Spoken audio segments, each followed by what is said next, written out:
அல்லு சிஸ்டருங்க உட்காந்து இருக்காங்க. அல்லு சிஸ்டர் ஒரு நிமிஷம் எழுந்து நில்லுங்க. உதாரணத்துக்கு இப்போ நல்லது கெட்டது எதனா இருக்கட்டும், நல்லது இருக்கும் கெட்டது இருக்கும் எதனா இருக்கணும், நான் சொல்றதுக்கு ஒரு பதில் நீங்க சொல்லணும்.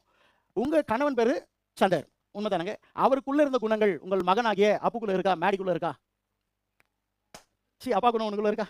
இதுதான் சொல்றேன். இப்போ தகப்பனுக்குள்ள இருக்கிற நெகட்டிவ் ஆகட்டும் பாசிட்டிவ் ஆகட்டும் யாருக்குள்ள இருக்கும்? மகனுக்குள்ள இருக்கும். ஆனால் நீயும் நானும் இயேசு கிறிஸ்து என்கிற அந்த தெய்வத்துக்குள்ளாக, அந்த மண்ணுக்குள்ளாக வேற ஒன்று இருக்கும்போது அவர் குணம் மட்டும் தான் நமக்குள்ள இருக்கும். அவருக்குள்ள எப்படி இருக்கும்போது இந்த பழத்தை யாரை நசுக்கினாலும் நசுக்க முடியாது. வர ட்ரை பண்றான், சும்மா நசுக்கிற மாதிரி ட்ரை பண்ணு. அழுத்து அழுத்து ராஜா. இல்ல நிஜமாக தான் அழுத்துறா, பார்க்கலாம். உடையுதா உடையுதா? இப்போ எடுத்து பார்க்குறேன் எப்படி தான் இருக்கு. அன்னைக்கு எப்படி அன்பா இருந்தாலும் இன்னைக்கு என் பிள்ளை அப்படி தான் இருக்கா. கமான், அந்த அழுத்து. எஸ் எஸ், கையடிப்போம். அன்னைக்கு என் கணவன் எப்படி இருந்தாரோ இன்றைக்கு அப்படிதான் இருக்கார். அழுத்து. Come on come on. எஸ், ப்ரெஷர் வருது. அன்றைக்கு என் மனைவி எப்படி இருந்தாலோ இன்றைக்கு அப்படிதான் இருக்கிறார். இதுக்கெல்லாம் காரணம் என்ன? இதோட குணங்கள் தேவனை சார்ந்து இருக்கு.